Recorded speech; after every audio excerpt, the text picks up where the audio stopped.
Everyone, सो अभी हम बात करने वाले हैं हमारे सॉलिड स्टेट फिजिक्स के कुछ इंपॉर्टेंट एमसीक्यू क्वेश्चंस के बारे में। इससे पहले भी हम कई टॉपिक्स कवर कर चुके हैं एमसीक्यू क्वेश्चंस में, जिनका लिंक आपको डिस्क्रिप्शन में मिल जाएगा, ठीक है। और आज हम बात करने वाले हैं हमारे सॉलिड स्टेट की नेक्स्ट टॉपिक, जो कि हमारे मेनली रिलेटेड होने वाले हैं किसी क्रोनिंग पेनी मॉडल से या हॉल इफेक्ट या सेमीकंडक्टर, उनके अंदर से किस तरीके के हमसे एमसीक्यू क्वेश्चन पूछे जा सकते हैं। सो स्टार्ट करते हैं आज का लेक्चर। ओके, सबसे फर्स्ट क्वेश्चन हमारे पास, according to which model conduction electron in a metal experience zero potential.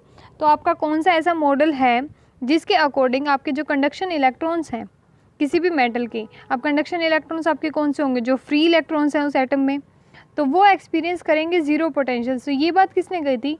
ये बात कही थी आपके क्वांटम फ्री इलेक्ट्रॉन मॉडल ने। बेसिकली कई लोग इसको फ्री इलेक्ट्रॉन मॉडल भी बोल देते हैं, लेकिन इसकी एग्जैक्ट जो डेफिनेशन है, एग्जैक्ट जो नाम है, वो आपका क्या है? क्वांटम फ्री इलेक्ट्रॉन मॉडल, क्योंकि ये क्वांटम पार्टिकल्स को डील करता है, ठीक है। सो क्वांटम फ्री इलेक्ट्रॉन मॉडल ने क्या बोला था कि आपके जो भी कंडक्शन इलेक्ट्रॉन्स हैं वो कोई भी पोटेंशियल एग्जर्ट करते ही नहीं, कोई भी एक्सपीरियंस ही नहीं करते, आपका ज़ीरो पोटेंशियल होता है। लेकिन ऐसा नहीं था आपका। अब कोई भी आपका कंडक्शन कर रहा है, अभी इलेक्ट्रॉन्स कंडक्शन कर रहे हैं, तो कुछ ना कुछ पोटेंशियल तो होगा, ऑब्वियसली बात है। तो ये हमारी जो लिमिटेशन थी हमारे क्वांटम फ्री इलेक्ट्रॉन मॉडल की, ये आपने बाद में दूर की थी किसने? क्रोनिग पेनी मॉडल ने, ठीक है। सो बेसिकली जो क्रोनिग पेनी मॉडल की स्टार्टिंग थी वो आपका क्या था? क्वांटम फ्री इलेक्ट्रॉन मॉडल, ठीक है। सो हमारा क्वेश्चन नंबर 1 का आंसर तो क्या हो जाएगा? सी, क्वांटम फ्री इलेक्ट्रॉन मॉडल। लेकिन यहाँ से हमें कई सारे और क्वेश्चन मिल गए कि किस तरीके से आपकी लिमिटेशन क्या थी क्वांटम फ्री इलेक्ट्रॉन मॉडल की, या क्रोनिग पेनी मॉडल की स्टार्टिंग क्या थी, वो सब भी हम यहाँ से आंसर कर सकते हैं। ओके, नेक्स्ट है question number 2, quantum free electron theory या quantum free electron model successfully explain. उसने सक्सेसफुली किसको एक्सप्लेन कर दिया था? A, thermal and electrical conductivity, B, thermodynamic emission, and C, paramagnetism, या D, all of the above. So basically उसने इन सारी चीज़ों को, चाहे आपकी कंडक्टिविटी हो, एमिशन हो या पैरामैग्नेटिज्म, सब कुछ आपके क्वांटम फ्री इलेक्ट्रॉन थ्योरी ने एक्सप्लेन कर दिया था। लेकिन वो फेल कहाँ पे हो गया था? जब पोटेंशियल की बात आई, आपका पोटेंशियल वो बोल रहा था कि ज़ीरो पोटेंशियल होगा।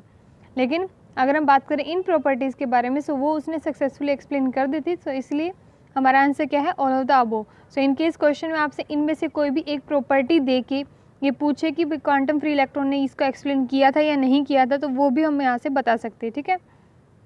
Okay, next question number 3, quantum penny model was to overcome the limitation of quantum free electron model.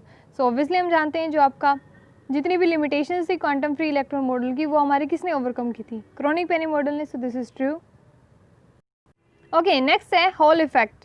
Question number 4, in Hall effect the direction of electric field and magnetic field are parallel to each other. भाई जो आपकी electric and magnetic field है उनकी direction कैसी होनी चाहिए? आपस में पैरेलल।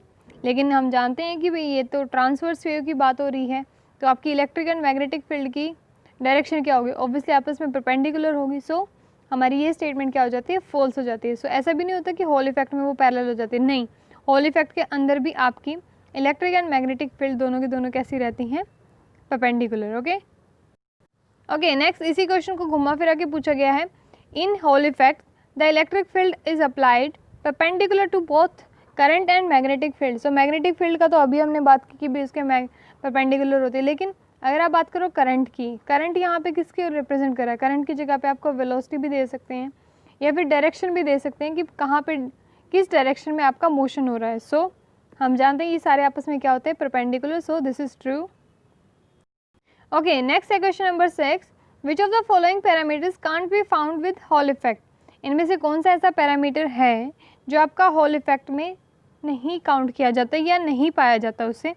ए, पोलैरिटी, बी, कंडक्टिविटी, सी, आपके carrier concentration, and D, area of the device.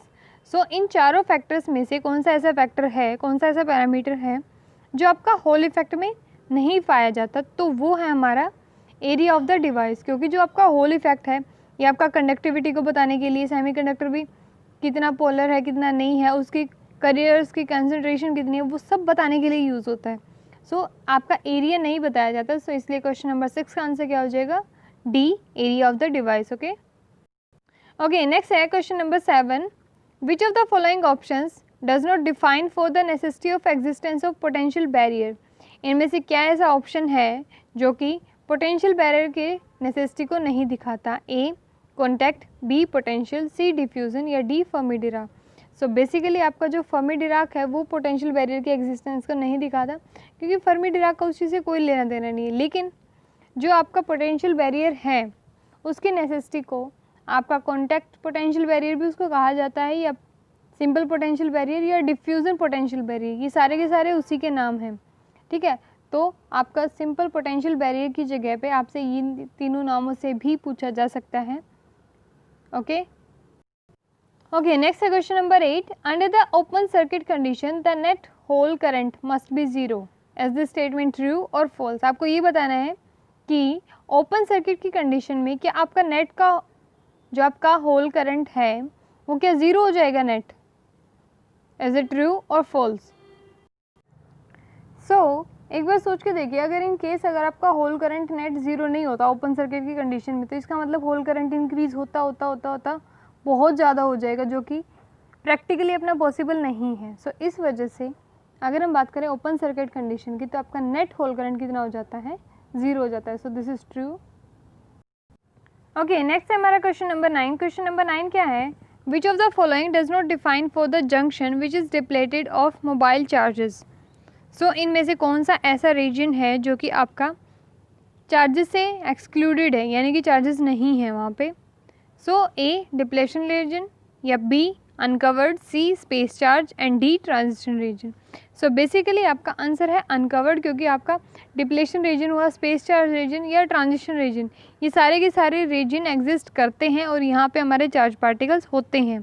ठीक है, और इवन ये सारे के सारे सिमिलर हैं, एंड एक अनकवर्ड ऐसा है जहाँ पे आपका कोई भी मोबाइल चार्ज कैरियर एग्जिस्ट नहीं करता। ठीक है, सो अनकवर्ड रीजन कोई आपका डिफाइन नहीं होता चार्जेस के लिए। Okay okay, next question number 10। The displacement of the charges result in, जो आपके चार्जेस हैं उनका डिस्प्लेसमेंट किस में रिजल्ट करेगा, A magnetic, B electric, C rust या D Hall effect. So basically आपका डिस्प्लेसमेंट ऑफ चार्जेस एग्जिस्ट करेगा किसके लिए, इलेक्ट्रिक फील्ड के लिए। इलेक्ट्रिक फील्ड को एज ए रिज़ल्ट वो बताएगा, क्यों बताएगा, क्योंकि आपका डिस्प्लेसमेंट क्या दिखाएगा, सोच के देखिए, डिस्प्लेसमेंट आपका वही तो दिखाएगा किस डायरेक्शन में मोशन हो रहा है, किस डायरेक्शन में वेलोसिटी जा रही है आपकी चार्ज पार्टिकल्स की।